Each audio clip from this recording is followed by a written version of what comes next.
Somebody's just walking down the street, and somebody asks them a question. What are you doing? Who are you? Why are you doing this? That someone is our guest today.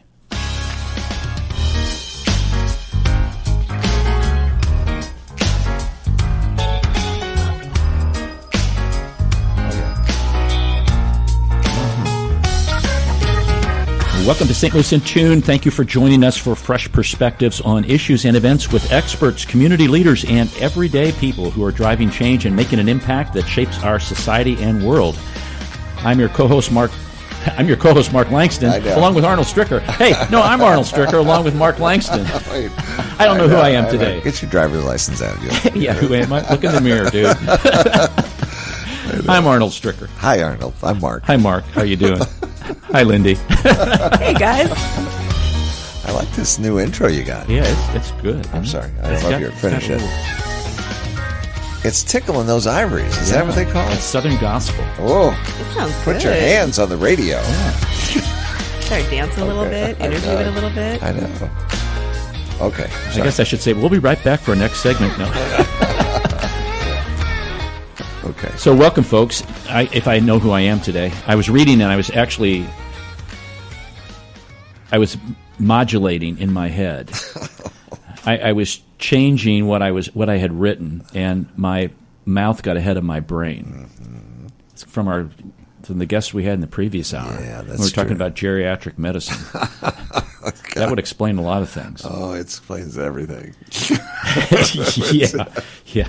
So our guest today is Lindy Drew, and she's the co-founder and lead storyteller and book co-author of a book that's called Humans of St. Louis. And I'm holding that up for those who are online right now. Humans of St. Louis. And this thing weighs a ton, but it is marvelous. And I want to do a little intro of Lindy, because it's very fascinating. She studied at the University of Arizona, and she studied biology with a minor in chemistry, math, and physics. And then she went to the International Center of Photography, where she studied there in a general studies one-year full-time program of photography. And then she went to Latin America and traveled there and shared people's stories with like a documentary photography. She worked for Casa de Sueños in Phoenix, which was a place that helped care for unaccompanied and undocumented minors and reunified them with their families. Then she went to the Brown School at WashU here in St. Louis, got a master's of social work and public health. And during this time, she founded Humans of St. Louis, and she's been working for them for how long now? This is going to be the 10th year. Wow. Going into the 10th year. Welcome to St. Louis in Tune. Thank you. It's really good to be here. You know, how do you go from biochem, math, and physics to social work, public health, with a little photography in between, and then you're doing kind of an amalgamation of it all? You know how everyone asks you when you're young, what are you going to be when you grow up? What are you going to be when you grow up? And I thought I was going to be a doctor. And then I took all the classes to try to take the MCAT and go that route. In my last year of school in college, I had all this time to take other classes to become, as they say, more well-rounded. And you have to graduate to have these things. Right. So I took intro to black and white photography, and I took documentary photography and color and history of, and I loved it. I got a camera in my hands. I graduated, and it didn't feel right thinking about maybe being in a hospital or clinical setting, when really what I wanted to do was explore the world and get to know people and my place in it. So my third year of undergraduate school, I went to school in Hawaii for a year. Right. It was an exchange program. Right. And that's where I started to open my eyes that there's so much more out here in the world than what I knew growing up in Phoenix. And that led to the next thing and the next thing. Okay. I ended up studying a little bit more about photography, and I made my way to travel around Europe for a bit. And when I finished up, I ended up in New York, applied for a school, did this one-year program, and I really wanted to photograph somewhere I'd never been before and learn more about other culture. So I took off to South America, and I ended up working with kids, and they just took me in. They helped me learn their language. They helped me learn what it was like to understand more about youth development. And after 3 years in South and Central America, I came back home at the time to Phoenix, and I ended up working at this place called the Dream Home. Casa de Sueños. And Casa de Sueños was taking care of kids who had crossed the border undocumented and without their parents. So we take care of these kids, 10 kids to a home at a time. We get to know them, and if they wanted to assimilate and learn English and go to church and all those things, we facilitated it. And when the social workers gave us permission to reunify them with their family, because a lot of them lived here, we would get on a plane, we'd drop that kid off with mom or dad, brother, sister, and then that would leave another bed in the house opened up. So we'd get another kid. And I just got to learn all of this stuff about where they're from. Guatemala, Mexico, El Salvador, Honduras. They were from all the countries I didn't go to when I traveled in Central and South America. Okay. And after about 2 years, I thought, what do I do with all of this? And I had a lot of friends who had been volunteering in Chile with me that ended up in St. Louis. And they were in school at WashU for social work, for their JD program. And I started to look into that as an option. And I felt really constrained by, there's nothing else I can do to help this population. I better learn more about the system of social work. And WashU was gracious to invite me into the program. And the public health part came from studying biology earlier on. Just meshed it together, but it was more social. Okay. And with a bigger population. And that felt like the right fit. So a friend in school ahead of me, she knew someone who wanted to start Humans of St. Louis. And I got together with her. And we launched it together, not knowing exactly how it was going to work out. It was really awkward the first couple of days that we hit the streets. And then that friend took off to a different state, and I kept the project going and started to bring in other friends. And then it just grew. So now for the past 10 years, that's what I've been doing full time. I love the name Humans of St. Louis. How do you come up with a name like that? Is there any backstory on that? We're modeled after Humans of New York, who actually started the movement. Okay. All And right. he's got 20 million people deep following on his Facebook page. Wow. Wrote him, and we asked, do you mind if we open up this site? We didn't hear anything back, so we thought, man, there's Humans of Dublin, Humans of Amsterdam, Humans of Ghana. Let's do Humans of St. Louis. Why not? And we just decided to hit the streets and start asking questions to get to know neighbors and strangers, and that's what we did. So I think the word is mnemonic for his name is HONY, Humans of New York, HONY. Oh. So we started using HOSTL for ours. So Humans of St. Louis, we refer to it as HOSTL. And when I go out to interview, we refer to it as HOSTLing. Okay. So, who did you hostel today? How was HOSTling this week? I love it. Yeah. Had you taken pictures as a teenager? I never took pictures until I got to college. My mom's an artist. She's a painter. Okay. So I'd always see her painting signs. Signage and lettering was her thing. She can paint anything. But I grew up with that in the house. And she always encouraged me to explore this artistic side. And I always thought what she did was so difficult because she starts with this blank canvas. She sands the wood. She paints it and primes it, all that stuff. I'm like, how do you get your lettering so straight? But what I love about using the camera is it's this tool where there's something in front of you, and then you can compose it, and you can work with your subject to really bring the expression and everything out of them. And I realized I hadn't had exposure to that, like literally, figuratively. No pun intended. No pun intended. But it felt right using a camera. My mom gave me my first camera, which was hers from a long time ago. So it had film. It had film. You had to go get it developed. Exactly. At Walgreens. Exactly. Okay. I took it with me on that backpacking trip to Europe after Really? school. Really? And I lost it. Oh, bad news. But for a while, I would take pictures and I would send the film home to my mom to keep in a bag. And then eventually, when I got home, get it exposed. And by the time I started photography school, digital was just starting. It wasn't a big deal yet. I graduated that program in 2003.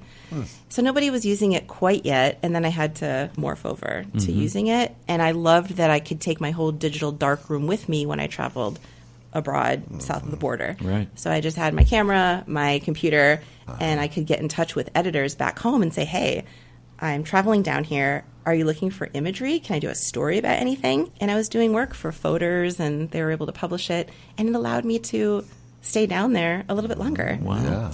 So I was able to make this portfolio that I wanted to.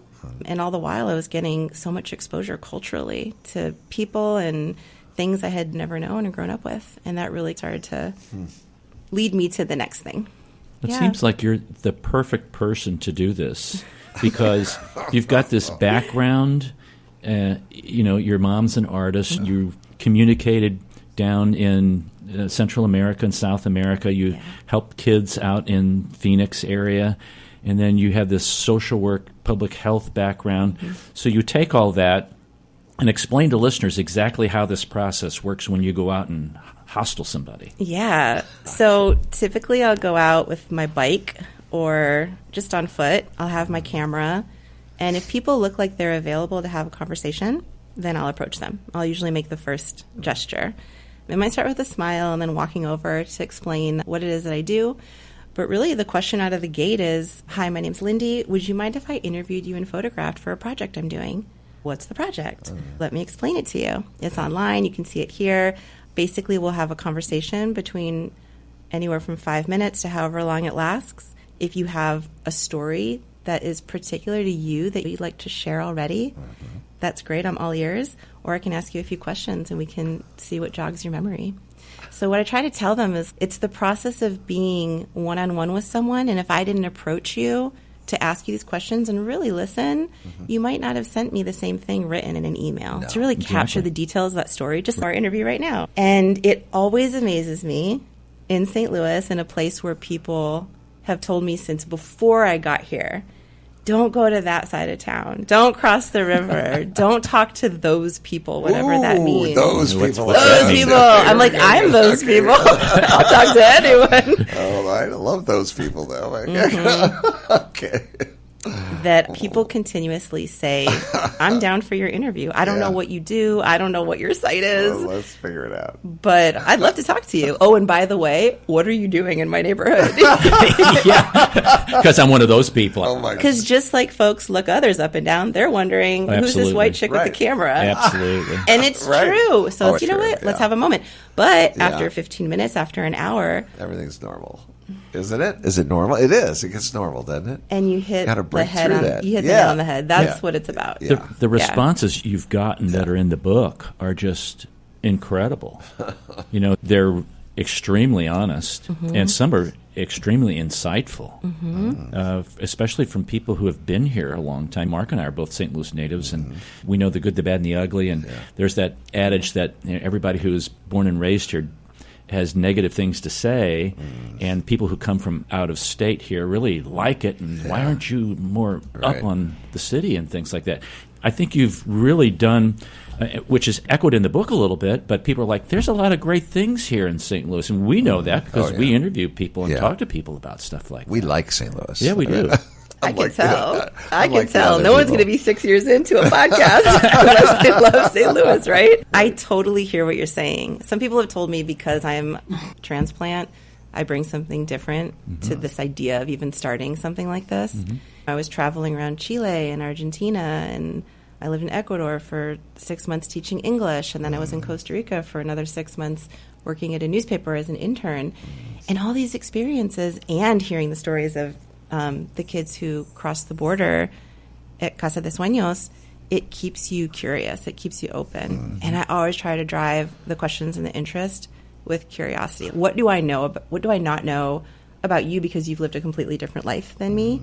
You look completely different. Your upbringing's completely different. Who you socialize with is different. And that's the social work part of things. And when it comes to the storytelling, I'm always open to listen to what someone decides to say when they answer the questions I throw out there. I also am always looking for something that's solutions-oriented and something that is positive to wrap things up with. But I really appreciate when they go deep and tell me like the most darkest, devastating, vulnerable times so that we can talk about it, but also realize like you and I are right here on the street or on a stoop. How are you feeling today? Like, how'd you get there? So sometimes I meet people and they say, I messed up. I robbed a liquor store one time. Or I killed somebody. Or I'm just out of jail. And in that moment, I'm like, wow, your experience is so different than mine. And how did you get there? What made you make those decisions or get to that moment? Quite the journey. And where are you at today, and what can you teach my audience? So it's really a process when I go out and hostel folks, because I don't want it to feel like I'm helicoptering in to where they're from and where they're at, and I'm picking and digging and taking. I want it to be this like two-way process where, yes, I'm knocking on your door, but you're going to be a part of making the story, editing the story, choosing what you give a thumbs up to, what goes off to the audience, choosing to be in the book and all of that. So it's mutual. I want your face to be up on our site and you feel proud of it so that you don't ask me 10 seconds later, take it down. I don't want people to say in the comfort of our interview, I felt really comfortable telling you that my husband just left me. But in front of 130,000 followers or more, and sometimes these stories just spread, St. Louis is a small town. It is. And people are very particular, obviously, all of us, about what we put out there. I don't know if somebody hostled me if I would put some of my stories out there either. But the act of asking even, people have shown me that they really appreciate that. Wow, this has been a nice 15 minutes. I didn't know I had to talk about that. I didn't know that was on my mind. But I'm really glad that you asked. And that's usually the response I get at the end. And don't you feel that maybe people respond because they're getting a really good vibe from you? I would hope so. It's not like you're a reporter, and I'm not dissing reporters, but that we got news at 5 or whatever. I'm kidding. You're out doing a project, and they don't know that, gee, it's going to be on Facebook for 150,000 people, or it might be in a book, or things like that. But yeah, you're totally right. And I've talked to other friends who are reporters, and they're like, what you do is a little bit different. And I consider it social work. I consider it an art project. I was going to say this. Yeah, I do too. I agree with that too. Yeah. I think it's great you have that background. Absolutely. Must make helps. it. Oh, I bet it does. I bet it helps you really get into the weeds with some of the folks. 100%. And really understand, though, but be sympathetic to what they're saying and understand and listen. Yeah, journalism kids, I'm sorry to interrupt, but journalism kids, sometimes they're just after the story, you know. They don't want to know the heart. It's the heart. Yeah. There's so many ways I could take it right now, but Go I ahead. remember one time, a couple years into protesting in St. Louis. I got here a year before Mike Brown, and so that was also massive education on the streets while I was getting educated in school. And I went out with a friend of mine who's Muslim, and she covers, so she wears a scarf. And we decided, because we're both photographers, I would photograph the march, rally, whatever, and that she would want to participate in the protest. And then we'd swap part way, so she could photograph and then I could participate, because it's a really different feeling when you set your camera down. So she was in the protest part, and her and some friends were arm in arm in front of a bus of police officers who had put themselves there just in case anything popped off or whatever. And out of nowhere, 2 by 2, officers on bicycles started to come into the protest. And as they were approaching that set of people, without warning, they pepper sprayed everybody. What? Oh, sorry. Which happens. Right, okay. It happened, right? Yeah. And she found safety with some other people, but her eyes were burning and she was just in it. And she called me. I found out where she was.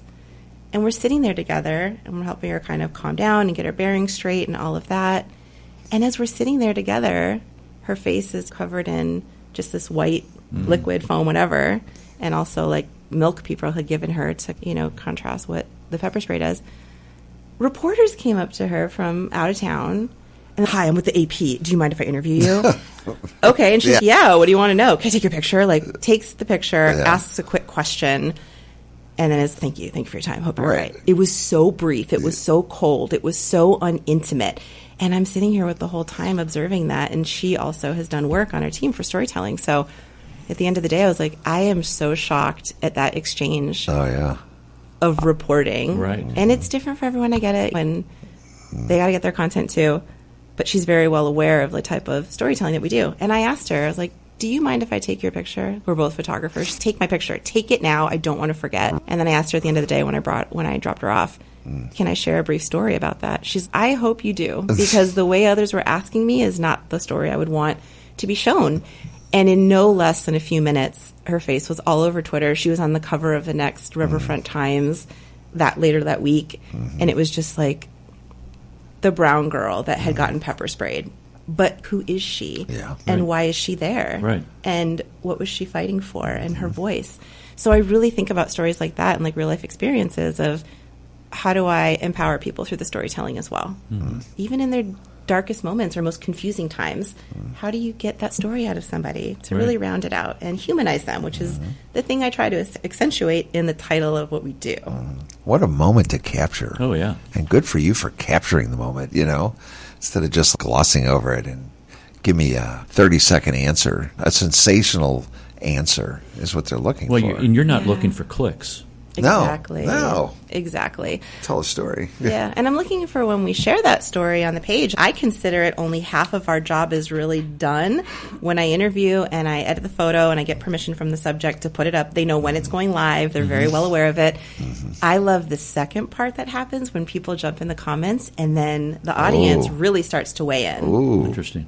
That's beautiful. Yes. I think about this educational side of my background, and quantitative research is such a big thing of what's the numbers, what are the stats, tell us how many people have COVID right now, or what are and there's also qualitative data. Right. And it's really hard to capture, it's really hard to measure.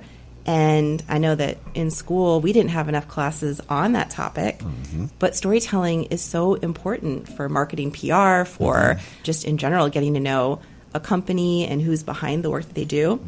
And I think about this body of work as qualitative data, because now people can pick it up if they've never been to St. Louis and say, wow, this gives me a lot of information about the city. Right. Or people who live here and from here, like you all, can say, I know that person, or what they're saying, that is true. Yeah.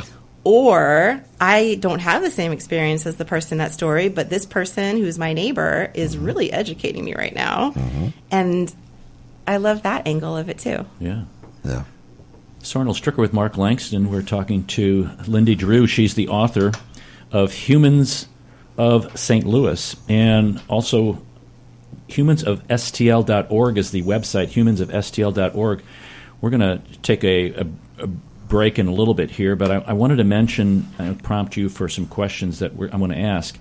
I want you to talk about the Humans of St. Louis group, the not-for-profit, and then how you put the photographs and the stories together, because some of them are brief little snippets. There's some poetry in here, there's some prose, there's some long stories, and then you have it segmented by different grouping. You've grouped them together. And then why the book and all that, okay? If I remember what those were. Real light stuff. We'll get into it. You didn't write that I don't even know who I am. You need to write that down. I know. We're in trouble. I'm telling you. Sounds good. We're in a lot of trouble. All right, so we will be right back for our next segment. You're listening to St. Louis in Tune with Arnold Stricker and Mark Langston on the U.S. Radio Network.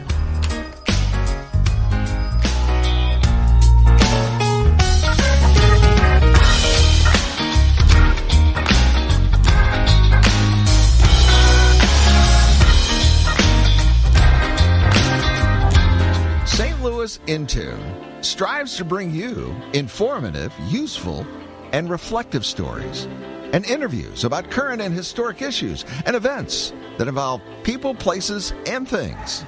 Our topics cover a wide range, such as the arts, crime, education, employment, faith, finance, food, health, history, housing, humor, justice, and even sports. And that's just to name a few.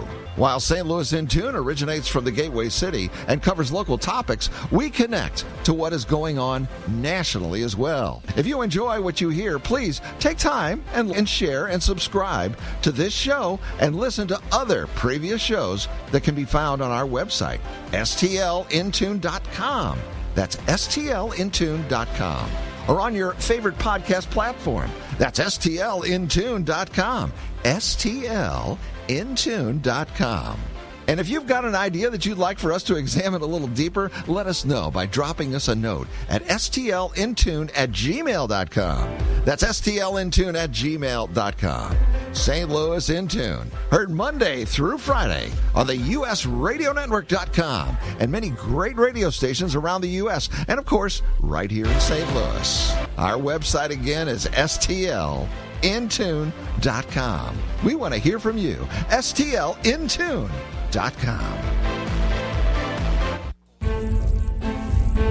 This is Arnold Stricker of St. Louis in Tune on behalf of the Dred Scott Heritage Foundation.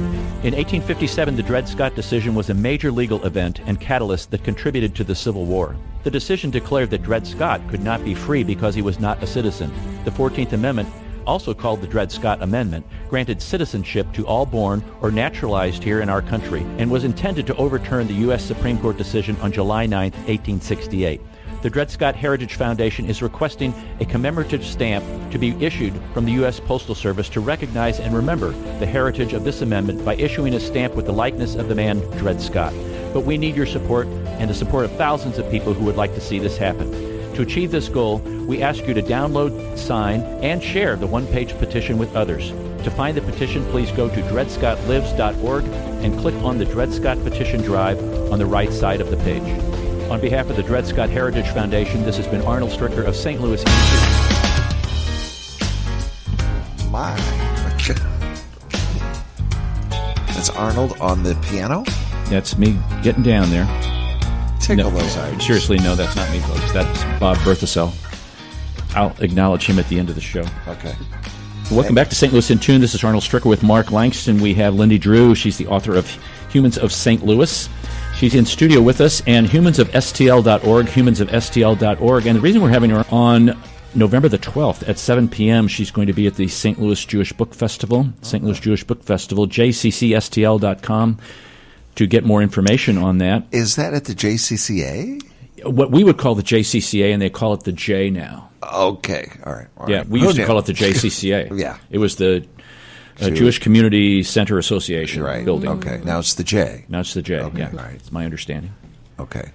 So before That's okay. What a place, though. Oh, yeah. And a wonderful we've place. had many people on for the book festival on, for the film festival on, and it's wonderful to talk to people about, you know, the films they're making or the actors that are there or the books, the authors. On a previous show, we had an author on. She was about geriatrics. And growing old. Just unbelievable book. There's a right way to grow old. Yeah, on honest aging. Is that it? And she is like the international person on this stuff. Yeah, and she likes to be old.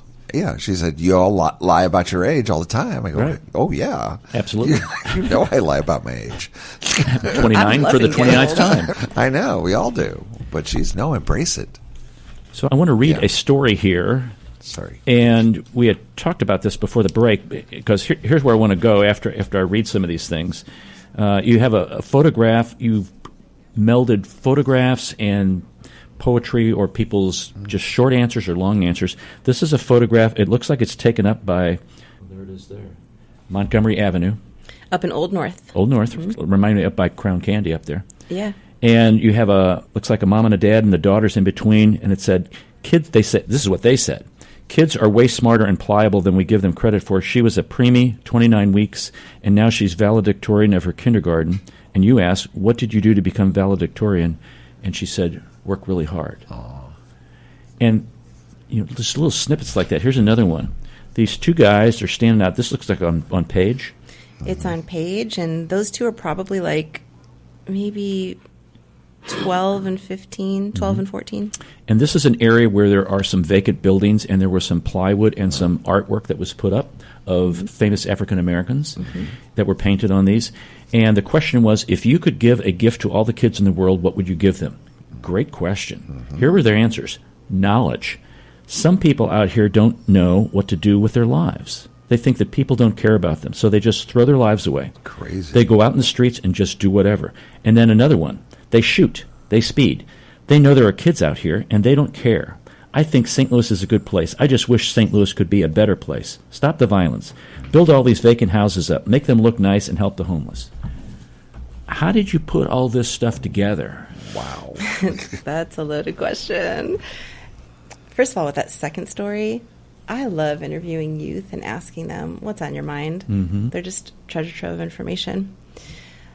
Originally, when my friend and I started HOSTL, Humans of St. Louis, we had no idea that it would become a compilation in print. We were just trying to do something outside of school and test our knowledge about the city and get a little bit of information and be creative as artists. That was really the point, to have a fun, artistic side let loose. From school? Yeah. Okay. Yeah. Now it's your job.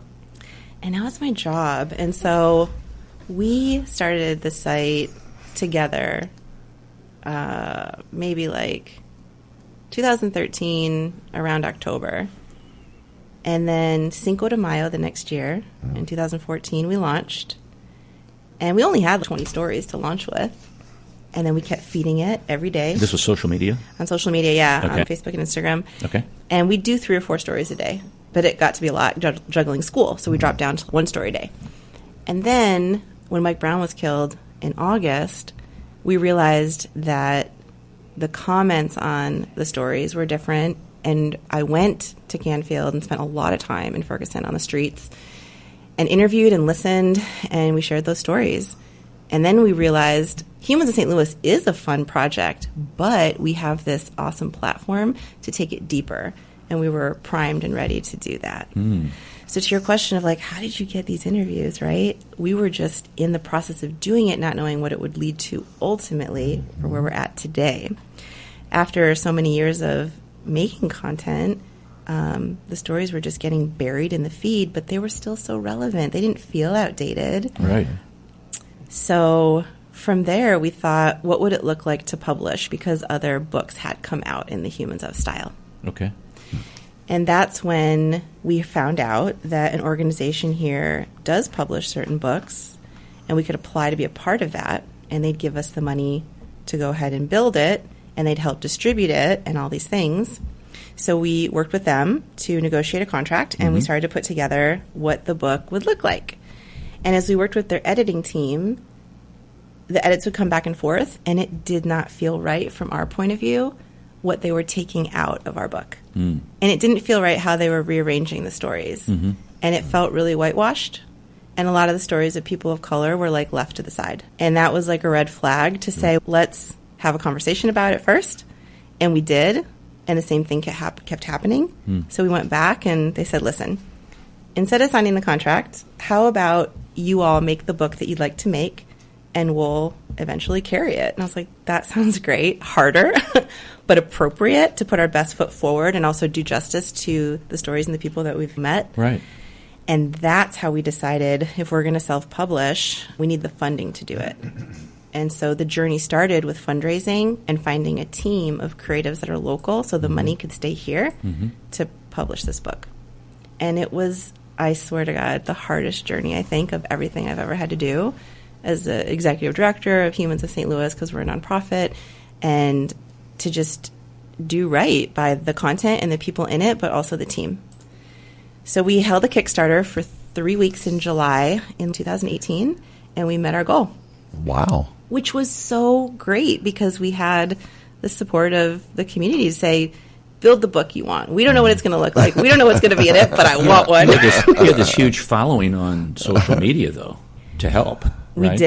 We did. And luckily, because of those relationships that we built and that trust that we've built and that track record, they were on board. Yeah. We found the team of people who said that they have the time and the commitment and the skill. And we brought on designers, we brought on editors, and we brought on people to help out to build the Kickstarter campaign, do some video work for us. And it started to get really harder than we even thought to pull which stories we were going to put in the book. We lost one of our designers, which was tough because that was a lot of work done with the team, but it also felt like the right choice to part ways. We did a little bit more fundraising to bring on 2 amazing designers, Audra Hubble and Becca LaFell-Coren, who are both teachers at Sam Fox at Washington University. And working with them was a dream because they had the skill set and they were open to coming onto the team at the point that we were. And they took on every little detail that we were struggling with to make the book happen. So with all these big, beautiful pictures and only so many pages, they had the difficult job of figuring out how many people get a full bleed photo and how do we make the pictures large enough so people can appreciate the photography, because it's so different when you take a picture on your phone or camera, and then you put it online, and people scroll, they see it. It's a different experience to blow it up then. They had to figure out how to negotiate the room for that, and then the room for the quotes. And then the quotes on social media, they just show up in Times New Roman font or whatever the font is. Right. And we put 2 quote marks on. But they're like, why don't we do pull quotes like a magazine? Go into all the quotes and find out the ones that are really the take-home message. So they figured out ways to blow that up, and they gave HOSTL's voice their own font style, and it really started to come together. With the editing team that we had, Yatunde Ogunfidodo and Elaine Shaw, they worked tirelessly with us to figure out, how do we start the book? What do chapters look like? What if we're not going to name anything in like a table of contents, but things flow seamlessly? What if we don't put a synopsis on the back of our book? Because you look at the cover and, okay, I get what it's about. And then you open it and there's just 4-color page pictures that make up the chunk of it. People can open it up and figure it out. Who's going to be on our cover? What colors should we use? All these really hard questions. And the team got together and made these decisions. Ultimately, we chose Jerome Harris for our cover. He's got a very distinct look with his glasses and his mustache, and he's all bundled up for the winter. I didn't know who he was when I met him. I had done a story about him on the Delmar Loop, and he's got a great look. You can't not stop and say, can I take your photo? Right. Jerome's, I got time for you. And he goes, I'm a jazz musician. And you could read a story in the book, but in a nutshell, I wanted to be a drummer. And my mom told my dad, I'm going away for work or whatever for a bit. I better not come home and find a drum set here. That's how and when it Mom happened. came home, Dad got him a drum set. And he's very well respected in the jazz community out here. Yeah. And years after I had met him and taken this photograph, I called him up and I was like, hey, Jerome, do you remember me? He said, I do. He's, I'm still here, Lindy. Oh. And I said, can I put you on the cover of my book? He's, I would be honored. So we had him on the cover, which was just lovely. He called me the other day to ask how I'm doing. He's like, cool. how you doing? Just want to check in. That's cool. Very nice cool. guy. Came to our book launch, signed the covers of many books. It's so great. He's so proud. He's so proud. I bet. And we're proud to have him on there, right? Oh, yeah. And then there's also the whole back cover of the book. And so you got all this real There's estate. more on the back? You got all this real estate to be able to add more imagery. So, we did the customary picture of the arch to set the place. But I chose other people from different identities who represented where I took photos in different parts of town. So Jerome's in the Loop. An Asian family I have was over in Clayton. Abby in the middle. She's a white girl who I took in her picture in Central West End. And then there's these 4 beautiful black children that I took in Old North. And I really wanted that representation, not just in their culture and like their race, but also geographically. And Travis Sheridan's a friend of mine who I had interviewed for a commission project, and he set the tone for the back cover. And the small quote we have that he said that I really think encapsulates what this book is about is there are people who are curious, and there are people who are just like, I can walk down the street and never have to talk to anybody. I don't want to talk to anybody. I just want to be in my own thoughts. The question is, how do you create curiosity? So it's deep. Actually, it's actually deep. It's deep. So there's so much thought that went into this. Even the colors, the designers had this great idea of saying, why don't we just go with red and blue? And I was like, what's the reasoning behind it? And they said red could be like Brick City, right? It's very St. Louis. And the blue is like the confluence and all the water that we see. Okay. It's also colors that we see in the St. Louis flag. There's so many ties. And the book was almost going to be published the year of the presidential election. Yeah. And we're like, is this like now political? We had so many questions. Yeah, stop. But we ended up doing it. It turned out lovely. When you first open it up, we just start with red and blue pages. And they're just photographs that are typical places that you would see around St. Louis, like little markers. And we don't give the audience the pictures of the photo stories until a little bit later, but then we just dive deep right in there. I like that it's a hardcover. I Yeah? love the hardcover. Would you say it's like a, what do they call it, a Coffee table book? A coffee table book? I don't know. Yeah. I don't know if I'd say that. That's Yeah. a special book. That's really It is. sweet. A very special book, yeah. It is, and it can be, Yeah. you could pick it up and read it again and read it again. I like that it's a hardback, or whatever you call Let it. me ask you a question. When you read it, did you flip through it, or did you read it like starting from the beginning? I started from the front, And then I was like, okay. I haven't seen it yet. I can't wait. I'm halfway through. And then I got to the glossy.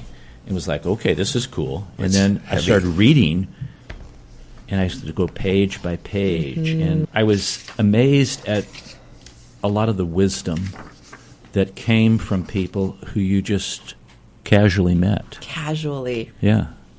And it's not something that you had put this big formal thing together for them.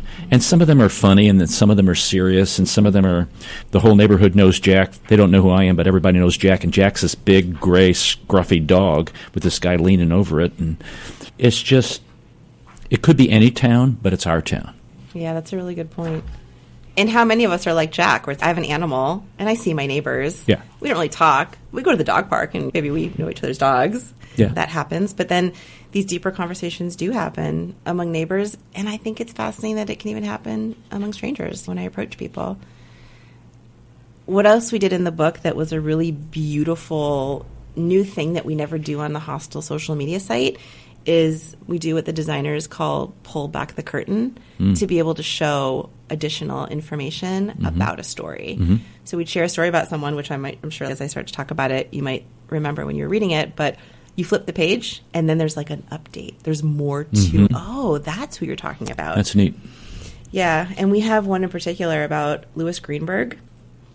And Louis is a gentleman that I met not randomly, but I was giving a presentation at Webster U, and one of the students came up after, and he said, "Do you know about this house it's in the county?" And he said, "It is covered in Holocaust memorial, like memorabilia, and it just sticks out. You can't miss it. It's in the middle of suburbia, but as you're driving down the street, it's just this massive expression of some guy's thoughts about it."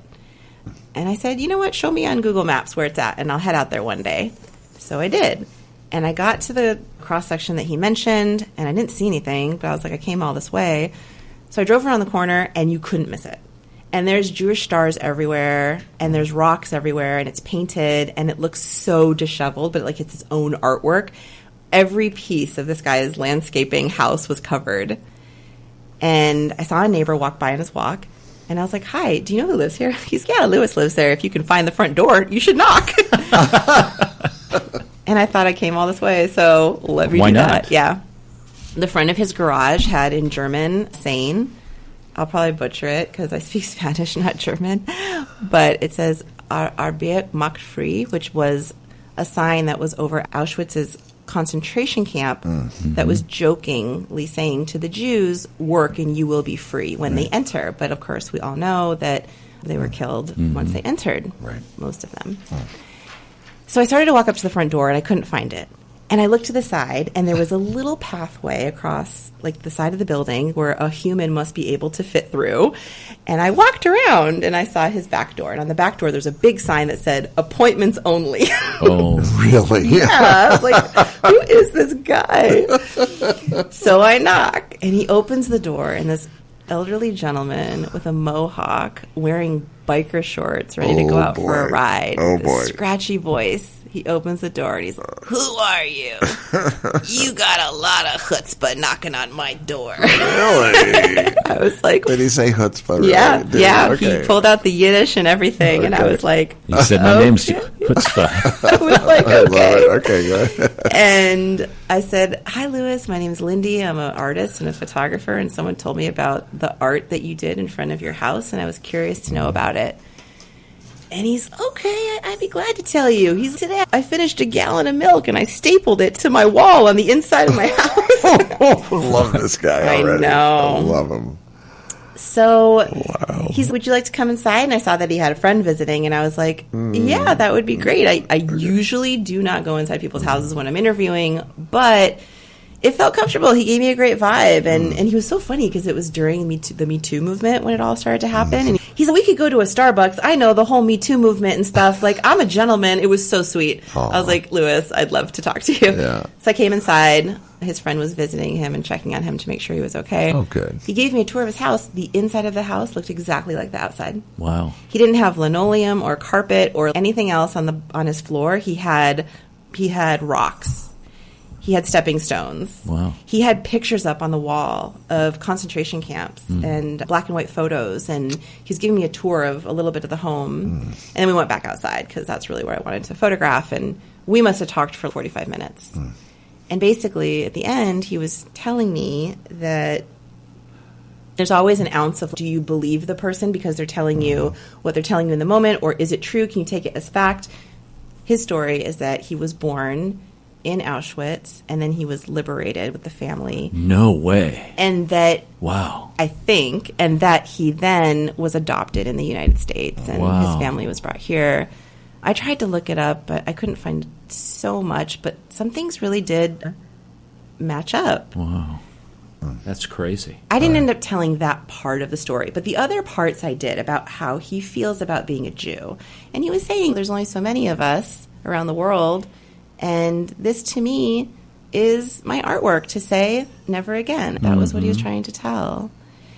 And I ended up sharing the story a few days later on HOSTL, and he was not in touch with his family, and he ended up, what happened was I ended up getting a private message on the Humans of St. Louis Facebook page from his son, who was a lawyer in Dallas.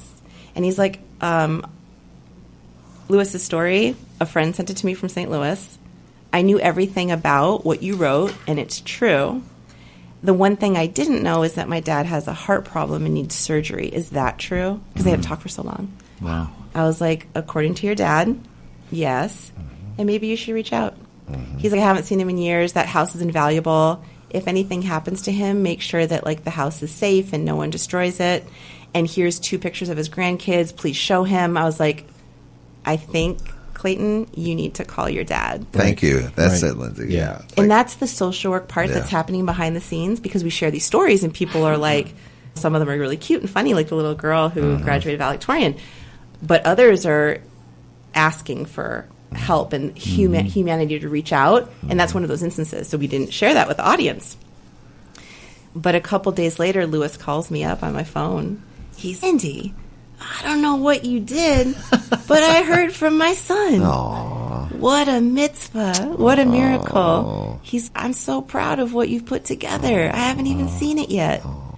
So I wrote his son Clayton when we put the book together because, honestly, we did a good faith effort to get in touch with everybody we wanted to put in the book to ask permission and say, is it okay if we put you in our compilation? Right. On the website, we're just putting stuff up like a news source. It's free for everyone to consume. But with the book, we're charging for it. Right. And so people signed the release. I'm like, oh my God, is Clayton going to let me use this photo story of his amazing dad and his reaction? And it's so beautiful. And he sent me the model release back, and he sent me a copy when you're done. Aww. And when we published the book, I wanted to drop it off at Lewis's house, and he had passed. Oh. So he never got to see it. And we also realized, people, they'll write us during the years and say, you did this photo story of this person, or my mom, or my daughter, and they died of this health concern. They were murdered. Oh my gosh. Sometimes we bring the story back and say in memory of. So there's a page in the back of the book in red where we actually decided to do a remembrance for the people that we've lost along the way that we know about. And Lewis's name is in there, and I see it and always remember him. Oh, Lewis. What a great story. And I can really see the benefit of your social work background in just doing that, helping people through. I'm not going to be your go-between, but here's some things you can do. Yeah, and actually in the beginning, that's a great point, because my partner and I for the project, we were the go-between. We're like, this takes a lot of work. Right. You interview somebody who's unhoused, and all of a sudden the audience is like, where do I swipe the credit card? How can I drop off clothes? Do they need a job? It's a lot to coordinate. Right. And we figured, how can we now empower the audience for someone to step up to do that? So we facilitate. I could handle Lewis's son's ask, but we try to facilitate so when someone sees a need, we can empower them to connect them with the subject, and then they can make magic happen. Right. Because they can do more individually than we can do. And absolutely. And that's the point of the storytelling too. I'm one person, or the storytellers on my team, individuals having one-on-one conversations for the most part, and then we share it to this massive platform that we built, and people can do so much more when it's strength in numbers. So are you still going out and doing this? Or are your other storytellers doing this? Or are you just taking photographs? Or do you have other photographers? Or how is that now? So we have a team of people. Since we are a nonprofit, we have a board of 3. We're actually looking for more people who are interested in helping out, whether you're in finance or you're a visionary or you have another skill that you can bring to the team. Amazing. Please reach out. We have the storytelling team, which at its height had about 5 storytellers, and now we're down to 2. So we're actually looking for more people to train and to bring on as well. We have people who volunteer edit, because let's face it, you can't catch every parenthesis and period and all of that, and that has been extremely helpful. When people read the story and they don't point out in the comments, it's actually your Y-O-U-R and not your Y-O-U apostrophe R-E. That's a good thing. So we try to keep the storytelling real tight. And then we have other volunteers that help out at this point to sell the books or to do whatever we need when they've come forward to help out. Yeah. So my favorite part of all of this is actually the storytelling. Yeah. And it's really hard to juggle everything, but it always infuses this energy in me to hit the streets. And I know if I have no content for the day, or even if I'm in a crappy mood, I can grab my camera and go chat with someone. Yeah. I think I had a breakup 6 years ago, and I was so salty. I'm I'm hitting the streets. I went to some park and talked to this lady. She's sit down. We're going to have a conversation. And this lady spoke so much truth. I was like, why am I so down in the dumps? Let it go. Yeah, it was so cathartic. Total stranger. She's girl, you're going to be fine. Yeah, really. I loved it. And so there's so much trust in the people, but I love the storytelling more than anything, so I continue to do it. Sounds like it's been good for your soul a little bit, too. It's helped you a lot. It has. Grow and... It has. And it's really helped me gotten to know St. Louis, a place that I had never had on my radar. I was actually born in Detroit, Michigan, so I'm from the Midwest, and I lived there till I was in 2nd grade. Okay.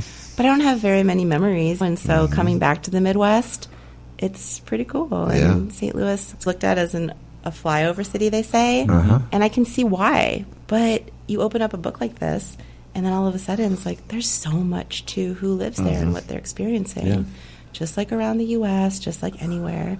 So it's a very special place. It's a great book. I started looking through it and I couldn't stop. Yeah. So I got to put this aside. We're doing an interview. And it's a snapshot. It's a snapshot that she's taken, and then a snapshot into the snapshot. Yeah. And what's going on there. It's really, I love it. It's fascinating. Yeah, it's like a marriage of photography. Yeah. And so some people just do photographs. Yeah. And then, or some people just have sayings, and it's a marriage of these photographs of the people that you took and what they said. And I highly recommend Humans of St. Louis. Yeah. Thank you, guys. Fantastic book. It really is. Thank you so much. Well, Lindy, we really appreciate you coming in. And you can see Lindy on November the 12th. Really? Yep. You can see her? Actually see her? You can see her at the St. Louis Jewish Book Festival. She'll talk to you even? I wonder. She'll be expounding more Might about even the take book. your picture. You too.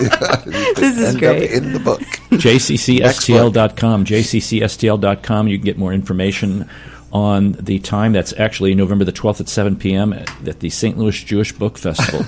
Or go to humansofstl.org, humansofstl.org. Super. Yeah, I hope you all come out if you have the time. If you're interested in just getting the book, we're at all the major bookstores in and around St. Louis. Look if at that. there's a store that doesn't have it, let them know, and they can always reach out. Look at you, yeah. And you can get it online at the website he mentioned. And if it's too much to purchase it, we donated a copy to every St. Louis city and library, so it's in the system. Anyone should be able to access it if they'd like to. And that was the point of making it. That's fun. That's fun. Well, it's a wonderful book, and we appreciate you coming in and talking about it. Oh, yeah. It's just been a real pleasure to get to know you. Is there another book in the pipeline? No. You're killing me, Smalls. I knew I was. So much work. What are you, crazy? I just got this one out. HOSTL 2. HOSTL Part 2. Give me another, 8 years. We'll see when you're that elder person that we talked to earlier. Right. Yeah. Come on. Okay, folks. Wow, that's great. I love it. It is. Yeah. It's a wonderful book. Check it out, folks. It's unbelievable. The People of St. Louis, one photo and story at a time. Mm-hmm. And you can just take your time going through it, and it's something that will Arnold is not in the book, though. He didn't make the cut. I'm glad. Did not make the cut. I wonder what Arnold would talk about, though. Oh, my God. No holds barred. I know. I wonder, what would Arnold talk about? Depends on what the question is. It depends on what the question is. And what the mood I'm in at the It's time. so true. So true. I know. Yeah, and I'd just like to say, like, this second book run was graciously sponsored by the Regional Arts Commission. Oh, nice. So they were able to cover it, and in exchange, we're going to be doing some master classes to teach people in the arts industry how to photograph and tell stories eventually. We're getting there, so we're working on it, but right now we're in the process of making sure that the rest of the books that we have get in people's hands, and they're perfect for the holiday season, or if you want to give a gift to people who are arriving to St. Louis, or they're on their way out and they're leaving. Right. Maybe you're on a board and you want to say thank you for what your board's done and all the time they've put in, or someone who just graduated. So think about it for a bunch of different things. Yeah. It's an encouraging book. That's all for this hour. Thank you for listening. If you've enjoyed this episode, you can listen to additional shows at stlandtune.com. stlandtune.com. Consider leaving a review on Apple Podcast, Podchaser, or your preferred podcast platform. Your feedback helps us reach more listeners and continue to grow. Thanks to Bob Berthasell for our theme music, co-host Mark Langston, and we thank you for being a part of our community of curious minds. St. Louis in Tune is a production of Motif Media Group and the U.S. Radio Network. Remember to keep seeking, keep learning, walk worthy, and let your light shine. For St. Louis in Tune, I'm Arnold Stricker.